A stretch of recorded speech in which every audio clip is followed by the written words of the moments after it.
الله أكبر. الله أكبر. الله أكبر. الله أكبر. الله أكبر. الله أكبر. الله أكبر. لا إله إلا الله والله أكبر. الله أكبر ولله الحمد. الله أكبر كبيرا والحمد لله كثيرا وسبحان الله بكرة وأصيلا. إن الحمد لله نحمده ونستعينه ونستغفره ونؤمن به ونتوكل عليه، ونشهد أن لا إله إلا الله وحده لا شريك له، وأشهد أن محمداً عبده ورسوله وصفيه وخيرته من خلقه وخليله. بلغ الرسالة وأدى الأمانة ونصح للأمة وجاهد في الله حق الجهاد حتى أتاه اليقين، صلوات الله وتسليماته وتبريكاته عليه، وأزكى صلاة الله سبحانه على محمد الهادي وآل محمد وأصحابه أهل الفضائل والنهى ومن يتبع الآثار منهم ويقتدي. اللهم صل عليه ما حي الحيا أرضاً وما شهقت بتسليم فم. يا رب صل على النبي محمد ما سبحت فوق السماء الأنجم، ما احمر خد الأقحوان على الندى، ما حام حول حمى حرامك مسلم. يا أيها الذين آمنوا اتقوا الله حق تقاته ولا تموتن إلا وأنتم مسلمون. يا أيها الناس اتقوا ربكم الذي خلقكم من نفس واحدة وخلق منها زوجها وبث منهما رجالاً كثيراً ونساء، واتقوا الله الذي تساءلون به والأرحام إن الله كان عليكم رقيباً. يا أيها الذين آمنوا اتقوا الله وقولوا قولاً سديداً يصلح لكم أعمالكم ويغفر لكم ذنوبكم، ومن يطع الله ورسوله فقد فاز فوزاً عظيماً. أما بعد، الله أكبر. الله أكبر. الله أكبر. لا إله إلا الله والله أكبر. الله أكبر ولله الحمد. قل بفضل الله وبرحمته فبذلك فليفرحوا. نعم، شكر وفرح، وأي فرح بتمام نعمة الله تبارك وتعالى علينا. رأس المنن وأكبر الآلاء أن هدانا الله عز وجل للإسلام، وما كنا لنهتدي لولا أن هدانا الله. إنها نعمة النعم. ربنا إننا سمعنا مناديا ينادي للإيمان أن آمنوا بربكم فآمنا، والله لولا الله ما اهتدينا ولا تصدقنا ولا صلينا. فأنزلا سكينة علينا وثبت الأقدام إن لاقينا.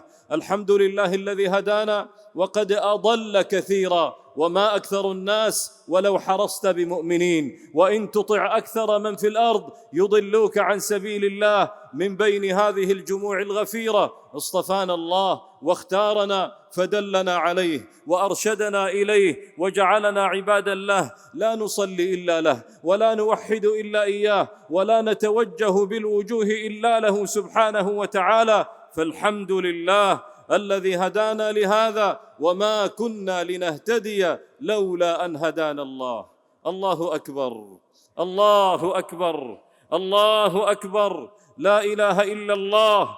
الله أكبر. الله أكبر ولله الحمد. اغتبطي أمة الإسلام وارفلي في ثياب الزهو والفرح. نحن المنتسبون إلى محمد صلى الله عليه وسلم سيد السادات، نحن الآخرون الأولون، آخر الأمم زمانا وأولها مكانة ومكانا، ونحن أول من يدخل الجنة. نحن الأقل عملا والأكثر أجرا. ليلة من ليالي القيام خير من 1000 شهر، وصوم يوم في سبيل الله يكفر سنتين ثنتين. نحن الغر المحجلون، نحن خير أمة أخرجت للناس. كنتم خير أمة أخرجت للناس. نحن الأمة الوسط، وكذلك جعلناكم أمة وسطا لتكونوا شهداء على الناس ويكون الرسول عليكم شهيدا. نحن الذين جعلت صفوفنا كصفوف الملائكة ومما زادني شرفا وتيها، وكدت بأخمصي أطأ الثريا دخولي تحت قولك يا عبادي، وأن صيرت أحمد لي نبيا. من في الناس مثلنا ونحن ندل بسبب ونسب إلى رسول الله صلى الله عليه وآله وسلم. يا فرحة العيد طيري مثل أسرابي، وعانقي بالأماني كل أحبابي، وأخبريهم برغم البعد أن لهم منازلا ملأت روحي وأهدابي. الله أكبر، الله أكبر، الله أكبر، لا إله إلا الله، والله أكبر، الله أكبر ولله الحمد. الله أكبر كبيرا، والحمد لله كثيرا، وسبحان الله بكرة وأصيلا. بالأمس القريب في عرفة كم أعتق الله من رقاب، ما من يوم أكثر من أن يعتق فيه الرقاب من يوم عرفة. بالأمس كان يوم الدنو والمباهاة، ويوم القرب، يوم المناجاة، ويوم الدعاء. خير الدعاء دعاء يوم عرفة. بالأمس القريب من الله تبارك وتعالى على الشعث الغبر وغير بعيد الذين كانوا بالآفاق، الصائمين الذين لم يشهدوا الحج لكنهم شهدوا الصيام، والذين لم يحضروا التلبية لكنهم حضروا التكبير. تجلى الله من عليائه للجميع فقال: هؤلاء عبادي.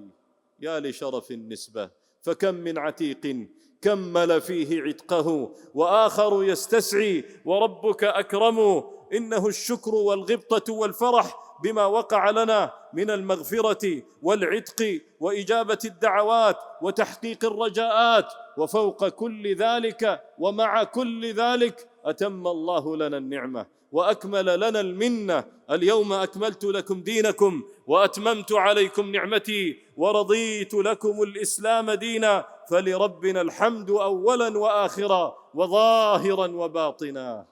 والشكر له صور ليس من أقلها إقامة الذكر لمولانا سبحانه وتعالى.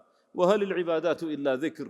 وأقم الصلاة لذكري. إنما جعل الطواف بالبيت وبين الصفا والمروة ورمي الجمار لإقامة ذكر الله. ولكل أمة جعلنا منسكا ليذكروا اسم الله على ما رزقهم من بهيمة الأنعام، فاذكروا الله ذكرا كثيرا وسبحوه بكرة وأصيلا. واذكروا الله في أيام معدودات، والأيام المعدودات هي أيام التشريق.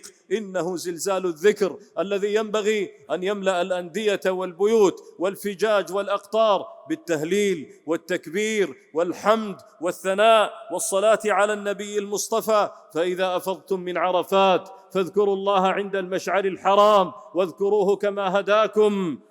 واذكروا الله في أيام معدودات فأكثروا فيهن من التهليل والتكبير، وأكثر ذكره في الأرض دأبا لتذكر في السماء إذا ذكرت، وناد إذا سجدت له اعترافا بما ناداه ذو النون بن متى. ولازم بابه قرعا عساه سيفتح بابه لك إن قرعت. يا أيها الذين آمنوا اذكروا الله ذكرا كثيرا وسبحوه بكرة وأصيلا. هو الذي يصلي عليكم وملائكته ليخرجكم من الظلمات إلى النور، وكان بالمؤمنين رحيما. الله أكبر، الله أكبر، الله أكبر، لا إله إلا الله، الله أكبر، الله أكبر ولله الحمد. بالأمس ضجت كل مساجدنا وبيوتنا، وضج الوادي، وعرصت عرفة بالتهليل. خير الدعاء دعاء يوم عرفة، وأفضل ما قلت أنا والنبيون قبلي: لا إله إلا الله وحده لا شريك له. استيقظنا على لا إله إلا الله وعليها نمنا، فقمنا اليوم فرحين مغتبطين لما لهذه الكلمة من وقع وأثر جليل. إنها أعلى شعب الإيمان. الإيمان 70 شعبة، أعلاها قول لا إله إلا الله. أيها السادة، من قال لا إله إلا الله وحده لا شريك له، له الملك وله الحمد وهو على كل شيء قدير، في يوم 100 مرة كانت له عدل 10 رقاب، وكتبت له 100 حسنة، ومحيت عنه 100 سيئة، وكانت له حرزا من الشيطان يومه ذلك حتى يمسي. ولم يأت أحد بأفضل مما جاء به إلا أحد عمل أكثر مما عمل. لا إله إلا الله هي العروة الوثقى، فمن يكفر بالطاغوت ويؤمن بالله فقد استمسك بالعروة الوثقى. لا إله إلا الله هي العهد، لا يملكون الشفاعة إلا من اتخذ عند الرحمن عهدا. لا إله إلا الله هي كلمة الحق، إلا من شهد بالحق وهم يعلمون. هي كلمة التقوى، وألزمهم كلمة التقوى وكانوا أحق بها وأهلها. هي القول الثابت، يثبت الله الذين آمنوا بالقول الثابت. هي القول السديد، يا أيها الذين آمنوا اتقوا الله وقولوا قولا سديدا. هي النجاة، إي والله هي النجاة. ويا قوم ما لي أدعوكم إلى النجاة. هي أفضل الحسنات، كما قال سيد السادات في حديث أبي ذر لما قال له: أمن الحسنات لا إله إلا الله؟ قال: هي أفضل الحسنات. في الخبر أن موسى الكليم قال: يا رب علمني كلاما أذكرك به وأدعوك به. قال الله: يا موسى قل لا إله إلا الله. قال موسى: يا رب كل عبادك يقولونها. قال الله تعالى: يا موسى لو أن السماوات السبع وعامرهن غيري والأراضين السبع في كفة ولا إله إلا الله في كفة لرجحت بهن لا إله إلا الله. لا إله إلا الله وحده لا شريك له. وفي الخبر أيضا عن عبد الله بن عمرو رضي الله تعالى عنهما أن النبي صلى الله عليه وآله وسلم قال: إن نوحا عليه الصلاة والسلام قال لابنه عند موته: آمرك بلا إله إلا الله، فإن السماوات السبع والأراضين السبع لو وضعت في كفة رجحت بهن لا إله إلا الله، ولو أن السماوات السبع والأراضين السبع كن حلقة مبهمة قصمتهن لا إله إلا الله. فلا إله إلا الله وحده لا شريك له، عليها نحيا وعليها نموت. وبشراكم أيها المهللون، بشراكم أيها الموحدون، من كان آخر كلامه من الدنيا لا إله إلا الله دخل الجنة. بارك الله لي ولكم في القرآن العظيم، ونفعني وإياكم بما فيه من الآيات والمواعظ والذكر الحكيم. أقول ما تسمعون وأستغفر الله لي ولكم من كل ذنب فاستغفروه، قد أفلح المستغفرون.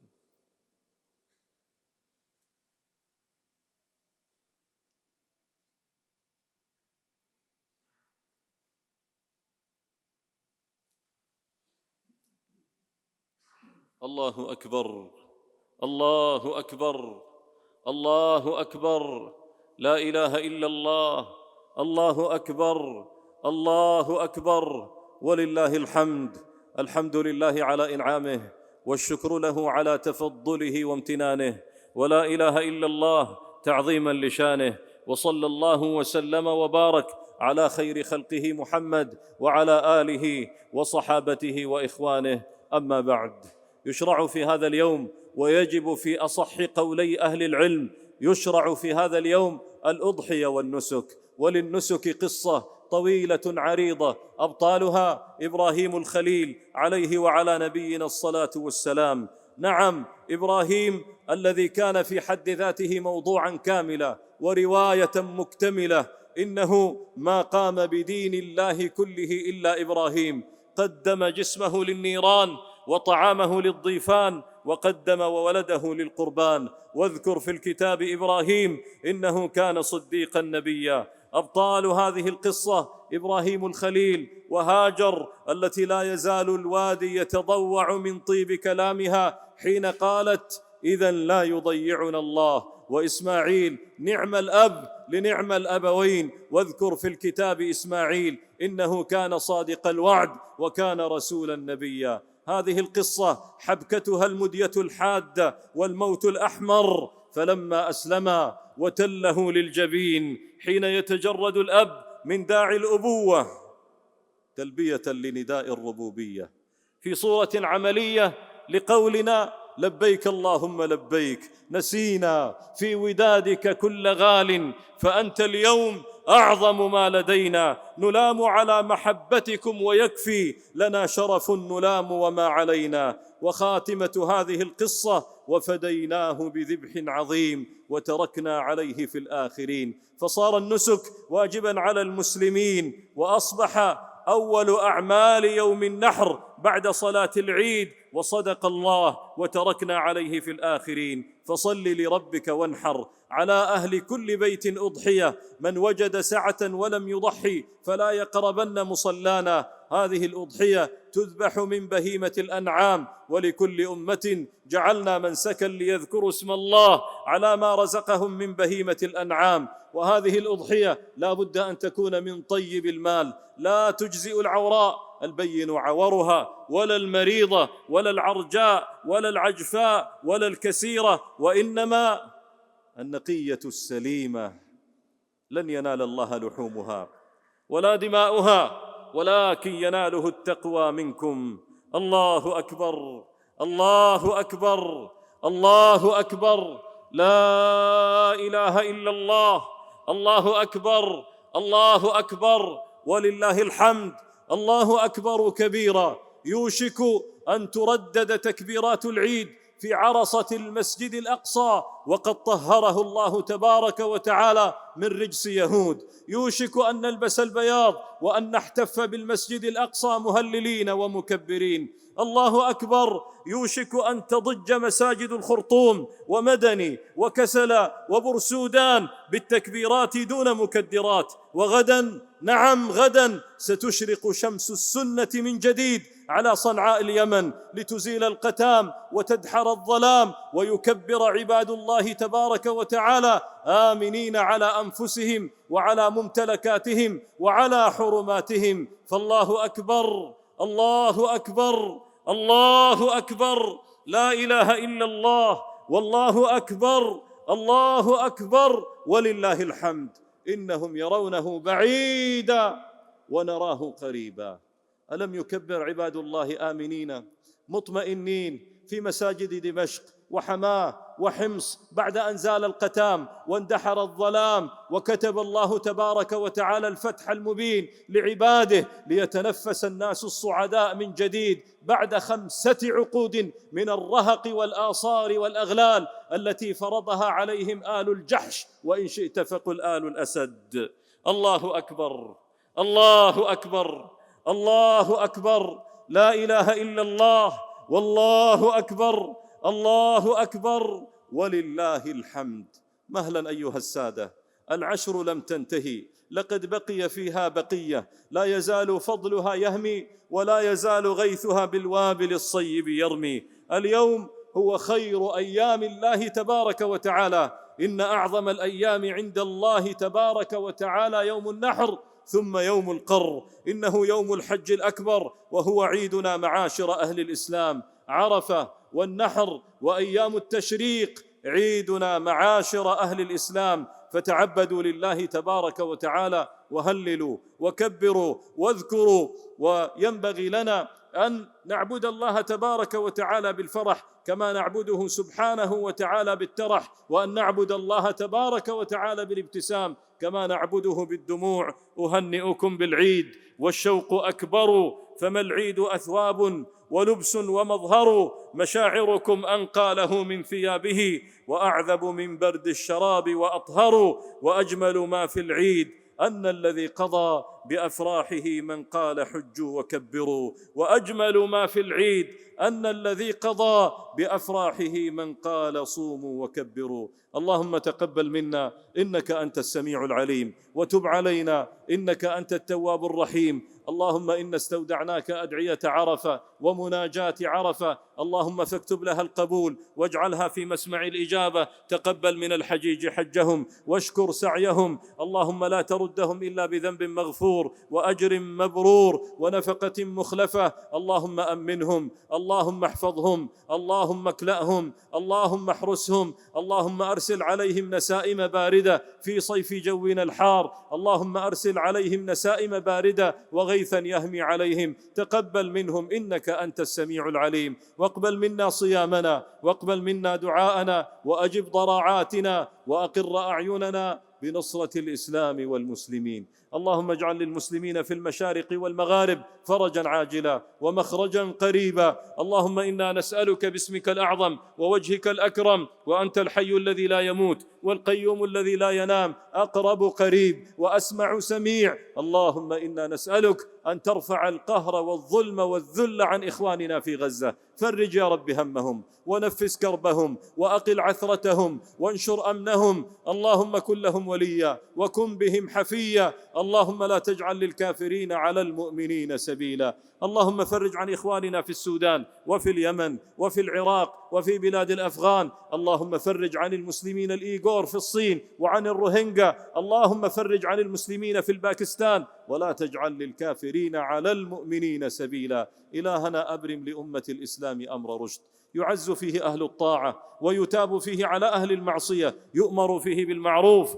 وينهى فيه عن المنكر. اللهم إنا نسألك من كل خير خزائنه بيدك، ونعوذ بك من كل شر وسوء وفتنة وبلاء. اللهم إنا نسألك من كل خير أحاط به علمك في الدنيا والآخرة، ونعوذ بك من كل شر أحاط به علمك في الدنيا والآخرة. اللهم اجعل عيدنا سعيدا، اللهم اجعل عيدنا سعيدا وعمرنا بالطاعة مديدا. اللهم إنا نسألك أن تدني لنا الأرزاق وأن تفتح لنا أبواب الخير، إنك البر الكريم. اللهم يا الله يا الله، واجعل هذا البلد دوحة للأمن والإيمان ومأرزا للسنة والقرآن وسائر بلاد المسلمين، والحمد لله رب العالمين.